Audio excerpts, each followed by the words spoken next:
로마서 11장 29절에서 마지막 36절까지의 말씀 우리 같이 함께 천천히 읽겠습니다.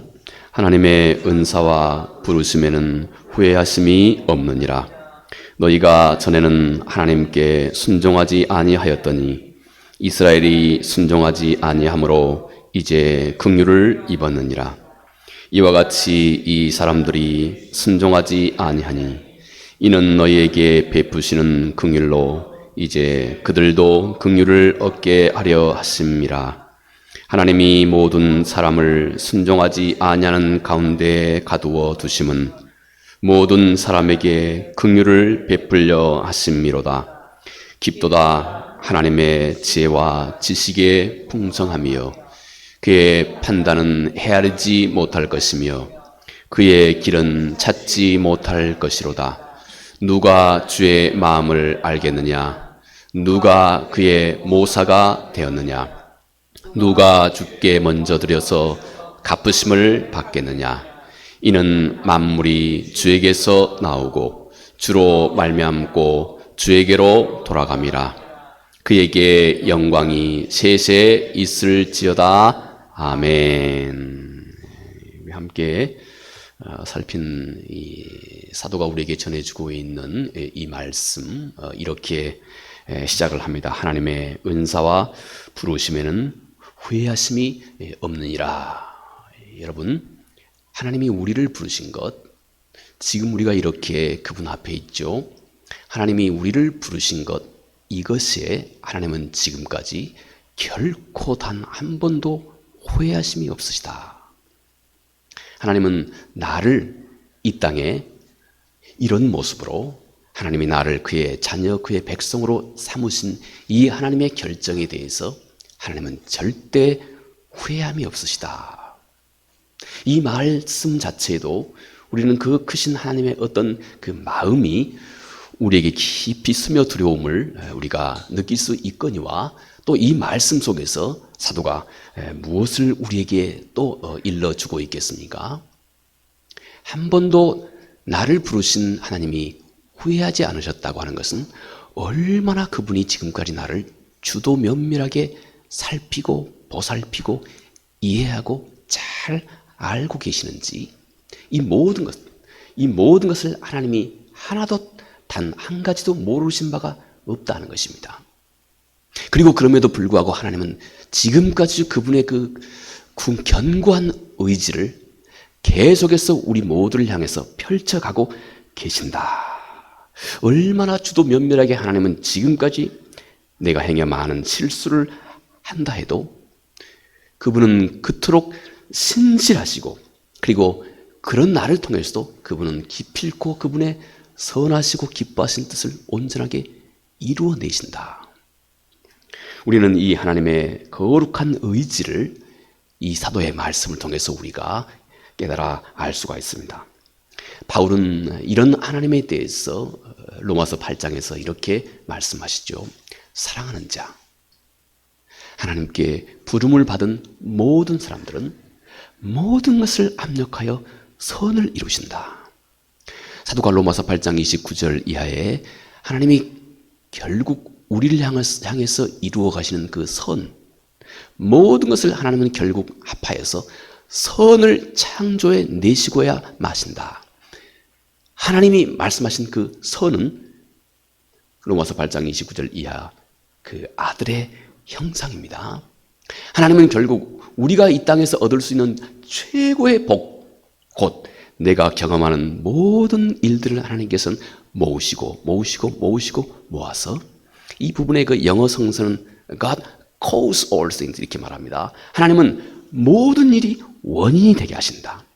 내가 지금까지 경험해온 기쁜 일이나 슬픈 일이나 때때로는 힘든 일이나 어려운 일이나 짜증스러운 일이나 하물며 내가 연약해서 죄를 지었던 경험까지도 이 모든 것이 원인이 되게 해서 하나님이 결국 나를 통해서 이루시기 원하신 그 선, 내 안에서 그 아들의 형상을 이 모든 일들 통해서 하나님께서 이 땅에서 왕성하게 창조해 내시고 그리고 하나님은 그 뜻과 그 의미를 나에게 일러주셔서 하나님의 참으로 기쁘고 복된 삶을 이 땅에 내가 살아갈 수 있도록 하나님께서 이끌어 가신다. 이런 하나님의 변함없는 의지가 이 사도의 말씀 속에 함께 스며져 있는 것입니다. 자, 그러면 여러분, 그 본보기가 뭐라 할 수 있을까요? 하나님의 그 신실하신, 그 하나님의 선하신 우리를 향하신 그분의 의지와 섭리에 대한 어떤 좋은 본보기가 없을까요? 오늘 본문이 그 예를 우리에게 전해주고 있습니다. 하나님이 이스라엘과 이방인들을 하나님께서 어떻게 다루셨는지를 하나님께서 오늘 우리를 향하신 그분의 그 선하신 뜻과 섭리에 대한 본보기로 하나님께서 오늘 우리에게 말씀해 주고 있습니다. 제가 조금 이 말씀 자체는 혹 어려울 수 있겠지만 제가 쉽게 이해할 수 있도록 함께 가겠습니다. 제가 30절 이하 읽겠습니다. 너희가 전에는 하나님께 순종하지 아니하였더니 이스라엘이 순종하지 아니함으로 이제 긍휼을 입었는지라. 이와 같이 이 사람들이 순종하지 아니하니 이는 너희에게 베푸신 긍휼로 이제 그들도 긍휼을 얻게 하려 하심이라. 하나님이 모든 사람을 순종하지 아니하는 가운데 가두어 두심은 모든 사람에게 긍휼을 베풀려 하심이로다. 자, 여기 이 말은 쉽게 이런 겁니다. 하나님의 섭리가 이와 같았다는 것입니다. 예전에 하나님께서 이스라엘을 선택해서 이스라엘을 통해서 이 온 세상을 구원하실 이 하나님의 구원 섭리를 처음 시작할 때 하나님께서 이스라엘을 선택했다 이것입니다. 가장 먼저. 그때 너희는 이 하나님의 구원의 은혜에서 이방인인 너희들은 오늘 우리죠. 직접으로는 로마에 있는 사람들, 그때 너희는 이방인이었다. 이스라엘의 이 하나님이 먼저 세상을 구원하기 위해서 선택하신 이 이스라엘의 이 범주 안에 들지 않는 이방인이었다. 그때 너희는 하나님의 구원의 섭리에서 배제된 사람들이다. 그런데 하나님이 이스라엘을 선택해서 하나님의 뜻을 이스라엘을 통해서 이루어 가시기 원하실 때 이스라엘이 그런데 순종하지 않았다. 예수 그리스도가 이 땅에 이스라엘 가운데 오셔서 하나님의 구원의 섭리를 온 세상 가운데 드러내시고자 하시는 예수 그리스도의 메시아 되심을 이 이스라엘 백성들이 받아들이지 않았다. 이스라엘이 순종하지 않으므로 바로 그것 때문에 하나님의 눈이 이제 너희에게 돌려지게 되었다. 이스라엘의 불순종이 너희에게는 기회가 되었다. 이스라엘이 예수 그리스도를 메시아로 받아들이지 않는 이 이스라엘의 완고함이 너희에게 새로운 기회가 되었다. 그래서 너희가 하나님의 구원의 은혜를 받게 되었다. 그런데 거기서만 그치는 것이 아니고 이제 하나님께서 이스라엘 이방 사람들을 통해서 하나님께서 그 구원의 은혜를 펼쳐가기 시작하자 사도 바울은 이방인을 위해서 부름받은 사도라고 말하죠. 이렇게 사도들을 통해서 이방의 복음이 전파되기 시작하자 이스라엘이 그걸 보고 자극을 받게 되었다. 아니, 저들이 하나님의 은혜를 얻게 되었네? 우리는 뭐지? 하고 이스라엘이 너희에게 복음이 전파되자 이스라엘이 그것을 보고 자극을 받게 되었다. 그래서 결국은 이스라엘도 하나님의 구원을 얻게 된다. 이렇게 하나님은 이스라엘의 불순종을 통해서 나의 기회를 창조하시고 또 이방인에게 복음을 전파되는 그 일을 통해서 이스라엘을 자극해서 이스라엘 역시 하나님께로 돌아오게 하시는 온 세상을 구원하시는 이 하나님의 구원의 섭리를 하나님께서 이루어가고 계신다. 아니, 세상에 하나님의 지혜와 그 능력은 얼마나 깊고 신비하고 놀라운지 이스라엘의 불순종이 오히려 이방인을 구원하는 구원의 기회가 되고 있다. 여러분, 또 이방인의 구원이 다시 이스라엘을 회복시키는 또 기회가 되고 있다. 우리 인간의 어처구니 없는 우리 인간의 실수와 외면과 우리 인간의 실패가 또 다음 날에 나의 또 다른 놀라운 기회로 하나님은 창조해내고 계신다. 여러분, 사도는 여기서 이런 하나님의 초자연적인 그 능력과 그분의 선하심을 증거하고자 한 것입니다. 지금도 내 삶을 다루고 계시는 바로 그분, 사도는 오늘 말하길 그분은 절대 단 한 번도 나에게 은혜를 베풀어 주셨고, 그리고 나를 부르신 것을 한 번도 그분은 후회하지 않고 계신다. 곰곰이 생각해 보아야 할 말씀이죠. 왜냐하면 이 말씀 자체가 우리에게 어떤 능력을 주기 때문에 그렇습니다. 우리는 때때로 우리 자신도 우리 자신을 잘 받아들이기 어려울 때 많지 않습니까? 그런데 내 모든 것을 다 알고 계신 그 전능자는 나를 부르신 것을 절대 후회하지 않고 계신다. 또 그분은 나의 모든 허물과 실패와 한계와 약함까지도 결국 나를 향해 가지고 계시는 그분의 선하신 뜻을 완전하게 이루어내신 기회로 삼으신다. 이런 하나님의 역사는 실은 여러분 대부분 내가 의식도 하지 못하는 중에 이루어지고 있습니다. 나는 한없이 불평만 하나님께 하고 있는 대부분 그런 시간에, 나는 한없이 그분께 원망만 하고 있는 대부분 그런 시간에 이 하나님의 놀라우신 역사는 우리 안에, 내가 대부분 의식도 하지 못하는 이런 상황 속에서 이 하나님의 놀라우신 역사는 우리 안에서 이루어지고 계신다는 겁니다. 그는 지금도 내 안에서 얼마나 사려 깊게 움직이고 계시는지, 나는 무지하고 나는 지극히 영적인 감각이 이 세상의 눈에 멀어서 내 이 영적인 감각은 아주 늘 묻어지기가 십상이지만, 그러나 그럼에도 불구하고 하나님은 내 안에서 주도 면밀하신 그분의 선하신 뜻과 의지를 이루어가고 계신다. 여러분, 그가 나를 얼마나 주의 깊게 다루어가고 계시는지를 너희가 알라 하는 것입니다. 자, 사도는 이제 그런 하나님의 섭리를 좀 더 깊이 소개하기 시작합니다. 그 하나님은 그런 그분의 뜻을 이 땅에서, 그리고 내 안에서 어떻게 하나님은 그런 그분의 뜻을 이루어가고 계실까요? 우리가 이 사실에 대해서 조금 관심을 기울이고 깊이 이해한다면 여러분, 이제 우리 삶 속에서 그분의 손길이 점점 더 가까이 보이기 시작할 것입니다. 32절에 하나님이 모든 사람을 순종하지 아니하는 가운데 가두어 두심은 모든 사람에게 긍휼을 베풀려 하심이로다. 사도는 지금 이 얘기는 아주 간단한 논리로 사도가 아주 깊은 것을 말씀하고 있습니다.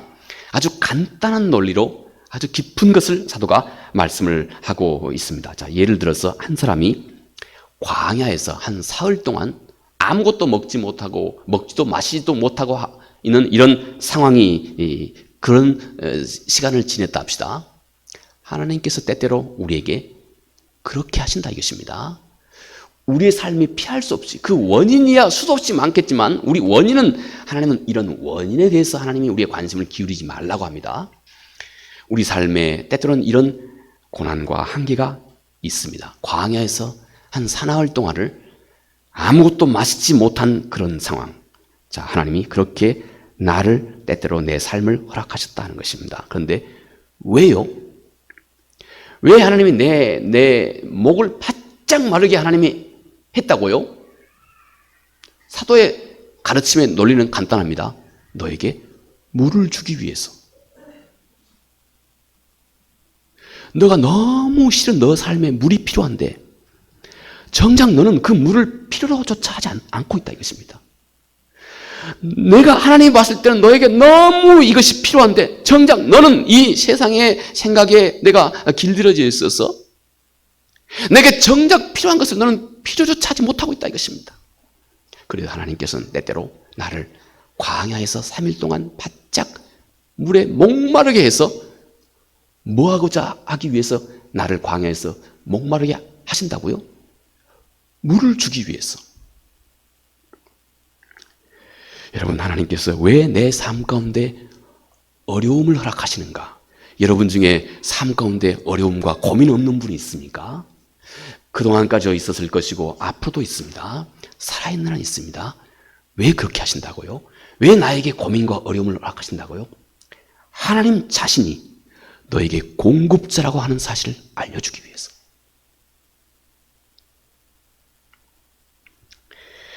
여러분, 또 더욱이 자, 그러면 내가 광야에서 사흘 동안 아무 물도 마시지 못한 목마름을 내가 경험하게 됐다면, 여러분, 그러면 이제 그때부터 이 사람의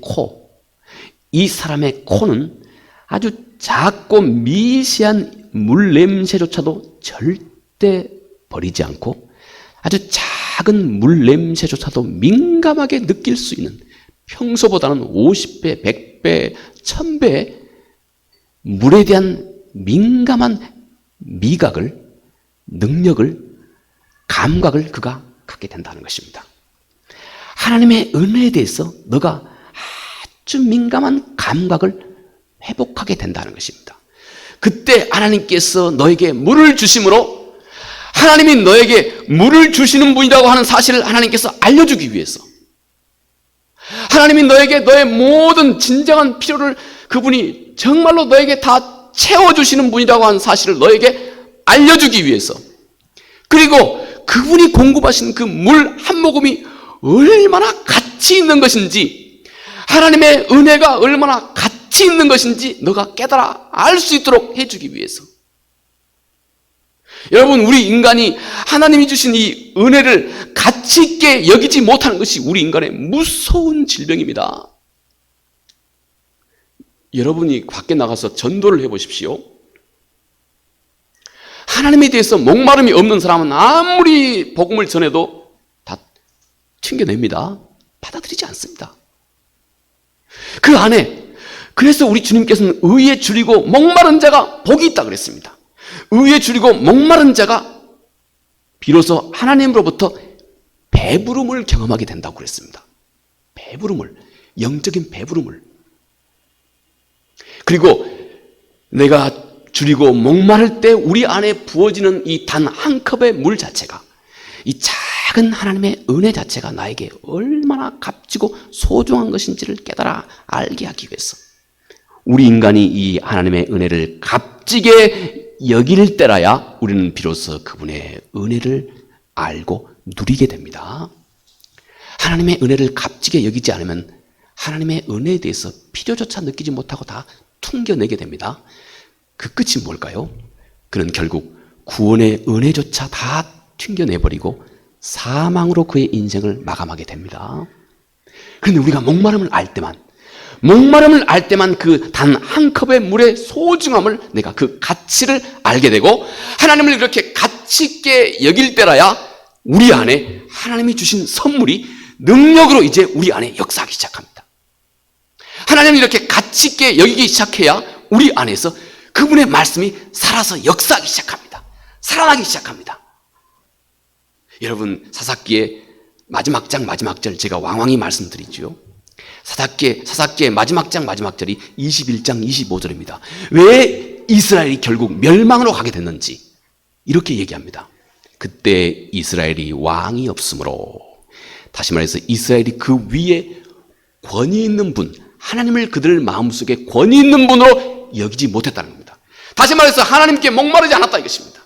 목마르지 않으니까 계속해서 복음을 아무리 소개해도 다 튕겨버리고 거부해버리고 결국은 사망으로 간다 이것입니다. 그런데 어떤 사람이 하나님을 권위 있게, 하나님이 그의 마음속에 왕이 된 사람, 하나님의 권위가 그 안에 중요하고 무겁고 크게 다가온 그 사람, 그렇지 않으면 사람들이 다 자기 소견에 옳은 대로 행하게 된다.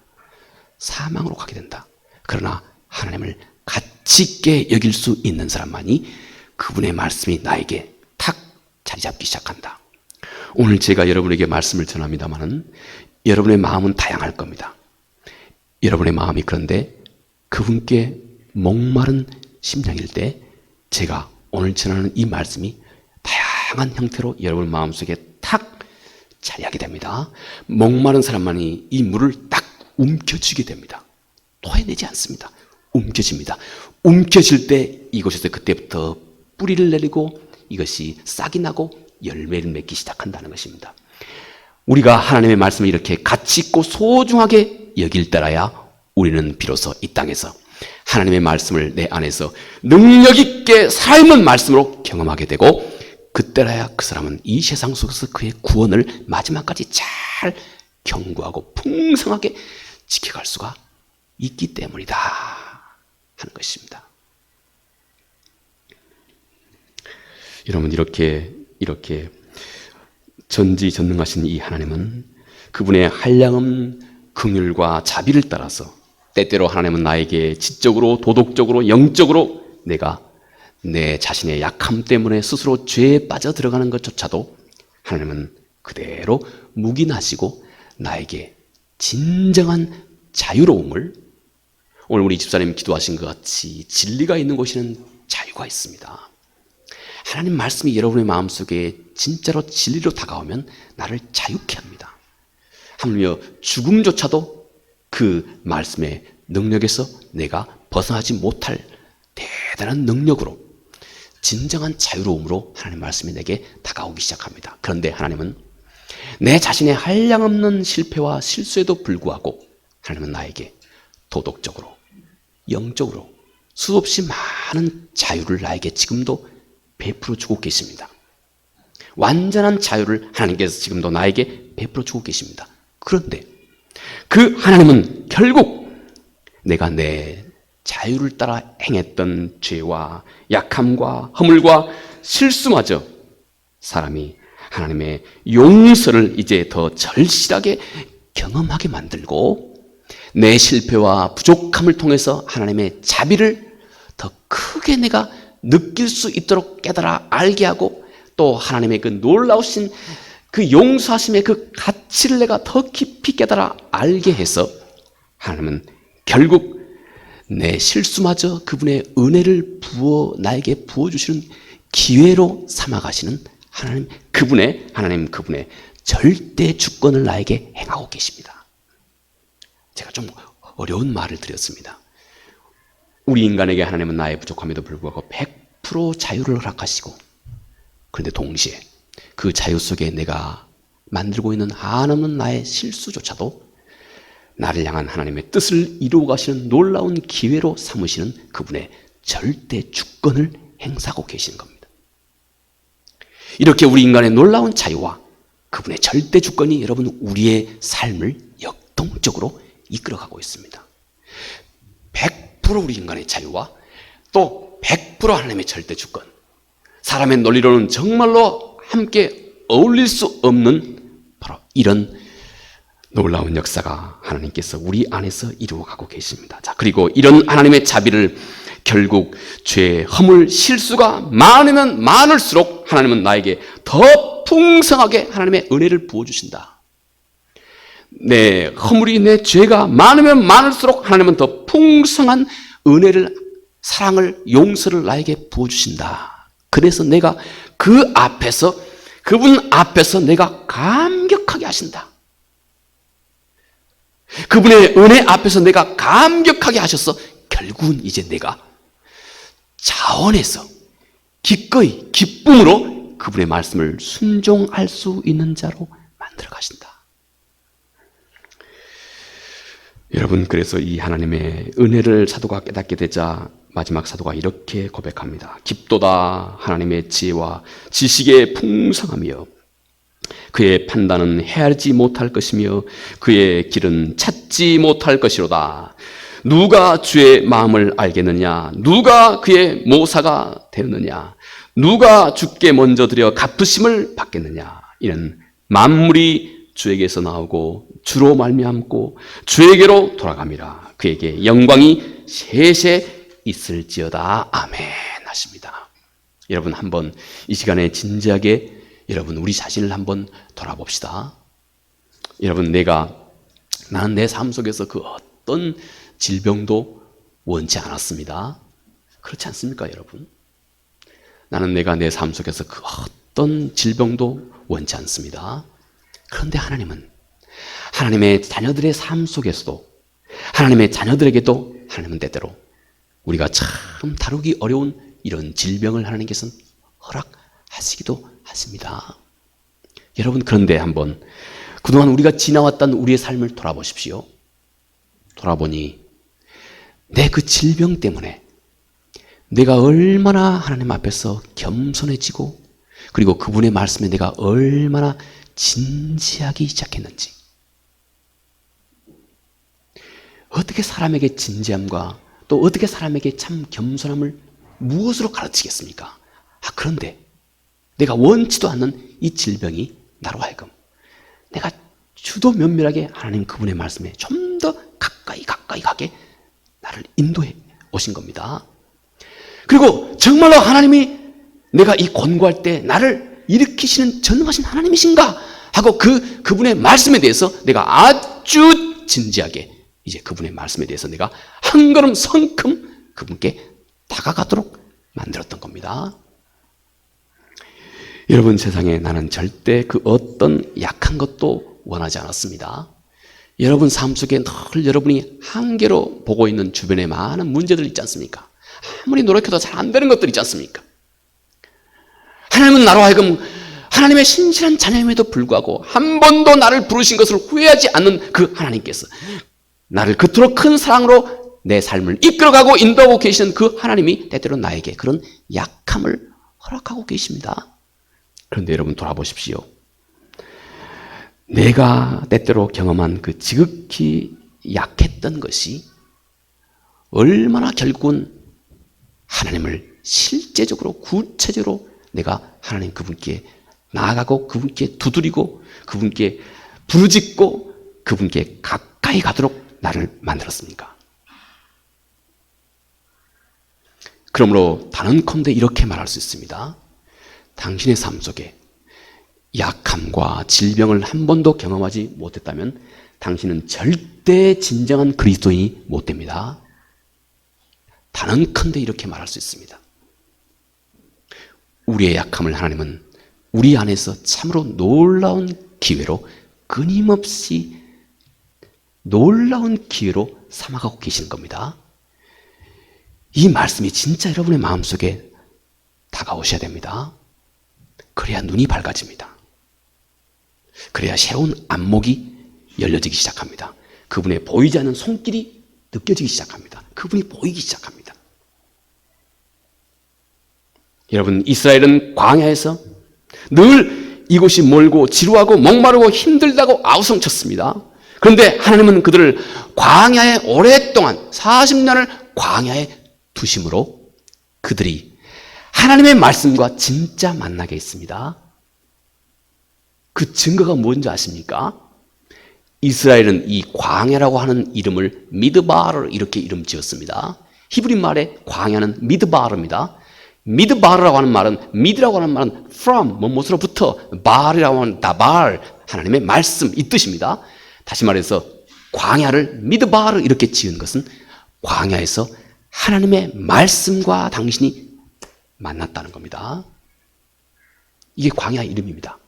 하나님의 말씀으로부터, 이게 광야, 미드바르, 광야 이름입니다. 누가 광야를 원하겠습니까? 그런데 하나님은 내 인생이 광야가 되게 하셔서 그 안에서 내 한계와 부족함과 연약함을 느끼게 하셔서 내가 하나님의 말씀과 만나게 하셨다. 진짜로 만나게 하셨다. 또 우리 집사님도 기도하셨지만 우리 지난 시간에 하나님께서는 이스라엘 백성들이 이 백성들을 마라로 인도하였습니다. 마라. 쓰다 써 이거. 이렇게 이름 지었던 것이 마라입니다. 이거 너무 쓰네. 이게 히브리 말의 마라입니다. 마라. 쓰다. 왜 쓴 것으로 하나님께서 이스라엘 백성들을 인도했다고요? 왜 그곳에서 하나님께서 그 텁텁한 물을 이스라엘이 마시겠다고요? 쓰디쓴 물 맛도 없네 하고 이스라엘 모두가 다 불평할 수 있었겠지만 그러나 하나님께서는 그곳에서 물을 마시게 해서 지난 시간에 잠깐 소개했던 것 같이 애굽이 이스라엘을 노예로 삼을 때 애굽이 참 전략적으로 이스라엘에게 이질균, 병균을 이스라엘이 늘 먹고 마시게 해가지고 이스라엘 백성들이 골골골골골하게 만들었다 이것입니다. 그래서 애굽에게 노동력만 제공하지 더 이상 애굽에게 저항하지 못하도록 만들었다는 것입니다. 그런데 이 마라, 이 쓰다고만 생각했던 이 마라의 이 물 속에 섞여져 있는 이 칼슘과 또 마그네슘 이것이 이스라엘 백성들, 애굽에서 그들의 몸에 이미 가지고 있는 이 이질균들, 이것들을 몸에서 삽시간에 다 깨끗이 씻어내는 역할을 하나님이 하셨다는 것입니다. 누가 이 하나님의 섭리를 다 알 수 있겠습니까? 누가 이토록 크고 놀라우신 하나님의 나 자신을 향한, 여러분 인생 한 사람을 향한 이 하나님의 깊고 광대하신 은혜로우신 그 하나님의 그 계획과 시나리오를 누가 다 알 수 있겠습니까? 여러분, 그러면 왜 하나님께서 마지막 우리에게 이런 은혜를 베풀고 계실까요? 우리가 새벽에 살펴보고 있는 신명기의 말씀, 신명기 23장 5절에서 이렇게 그 답을 해주고 있습니다. 내 하나님 여호와께서 너를 사랑하심으로, 너를 사랑하심으로, 내 하나님 여호와께서 발람의 말을 듣지 아니하시고 내 하나님 여호와께서 그 저주를 변하여 복되게 하셨다. 계속해서 내 하나님 여호와께서, 내 하나님 여호와께서, 내 하나님 여호와께서 너의 인생을 주도적으로 이끌어가고 계시는 분은 너가 아니고 하나님이시라고 하는 사실을 이스라엘에게 하나님께서 또 가르친 겁니다. 또 가르치고 또 가르치고, 내 하나님께서, 내 하나님께서. 왜 하나님께서 이런 은혜를 베푸시는지, 그 하나님이 너를 사랑하셨어. 너를 사랑하신 그 이유 때문에 발람의 저주가 결국 복이 되게 하셨다. 나를 이런 방법으로 하나님께서 인도하고 계시는구나. 이렇게 하나님께서 결국 모든 상황 속에서 결국 그분의 선을 창조해 내시고야 마시는구나. 돌아보니 결국 모든 상황에 그분이 주인이시고, 그리고 모든 일에 그분이 다 주인이시구나. 이 세상의 시작도 끝도 다, 그리고 내 인생의 시작도 끝도 다 그분 손 안에 있는 것이구나. 그래서 사도는 마지막 중요한 진리를 이렇게 선포합니다. 이는 만물이 주에게서 나오고 주로 말미암고 주에게로 돌아갑니다. 그에게 영광이 세세 있을지어다. 아멘. 만물이 주에게서 나온다. 내가 주님에게서부터 나왔다는 것입니다. 내가 주님에게서부터 나와서 내가 오늘 이 자리에 계신다 하는 것입니다. 그러므로 그분이 나를 이곳에 보내신 그분의 선하신 뜻이 있지 않겠는가 하는 것이 우리의 관심을 기울이도록 불러 일으켜 주고 계십니다. 여러분, 어린 아이가 처음에 글을 배울 때 그 의미가 무엇인지도 모르고 어린 아이는 읽는 것부터 배웁니다.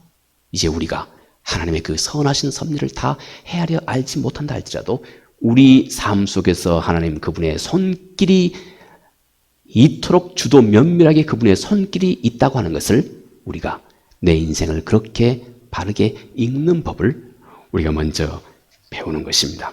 또 만물이 주로 말미암는다. 여러분, 지금 내가 주와 함께 가고 있다는 것입니다.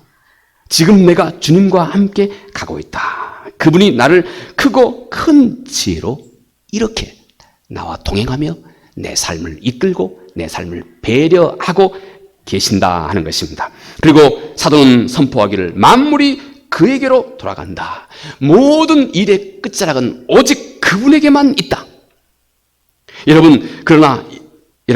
그러니 이제 우리가 이 삶 속에서, 이 세상 속에서 어떤 일을 만난다 할지라도 이제 내 인생 끝이다 하는 말을 절대 해서는 안 된다는 겁니다. 끝은 그분에게 있습니다. 오히려 내가 내 인생 끝이다 하는 것은 단지 그분 앞에서는 시작에 불과합니다. 내 모든 삶의 경험들이 지금 시작점입니다. 시작입니다. 끝이라고 말해서는 안 됩니다. 끝은 그분에게 있습니다.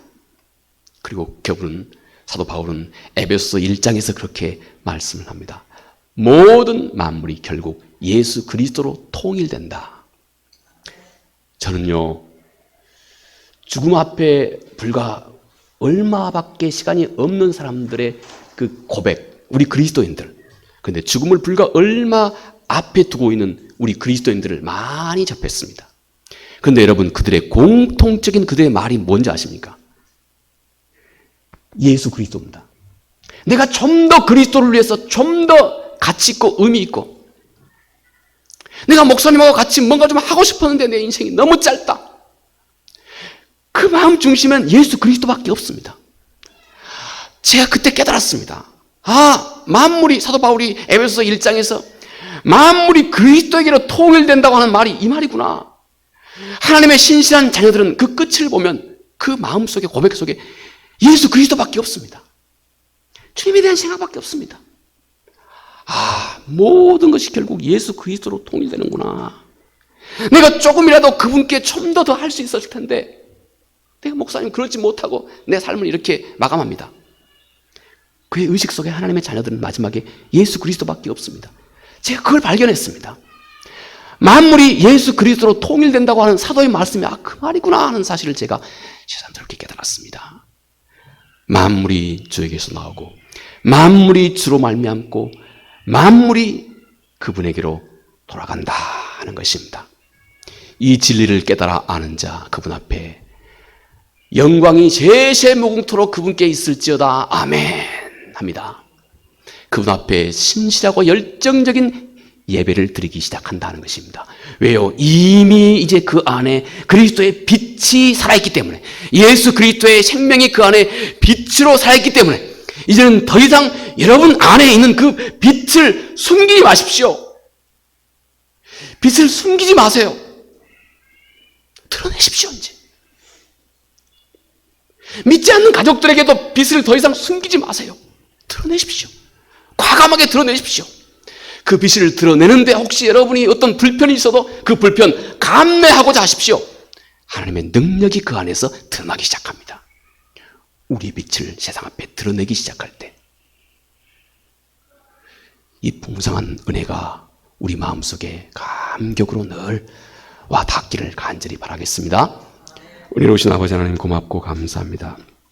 사도의 고백, 하나님이 얼마나 이방인들과 이스라엘을 통해서 하나님의 구원의 섭리를 온전하고 완벽하게 펼쳐가시는지, 하물며 하나님께서는 우리 인간의 실수와 좌절과 약함과 하물며 죄의 경험까지도 결국 우리로 하여금 겸손히 구원의 은혜에 내가 머물 수 있는, 구원에 꼭 필요한 놀라운 아버지 하나님 그리스도의 성품을 내 안에 창조해가는 기회로 삼고 계신다니, 아버지 하나님의 이 한량없는 지혜와 하나님의 긍휼과 능력과 사랑을 그 무엇으로 알 수 있겠습니까?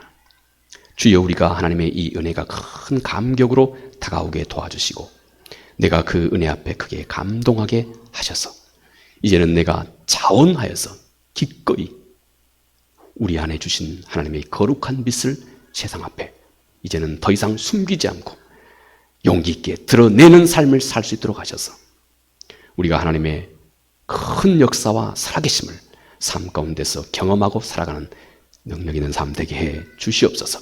예수님 거룩하신 이름으로 기도합니다. 아멘.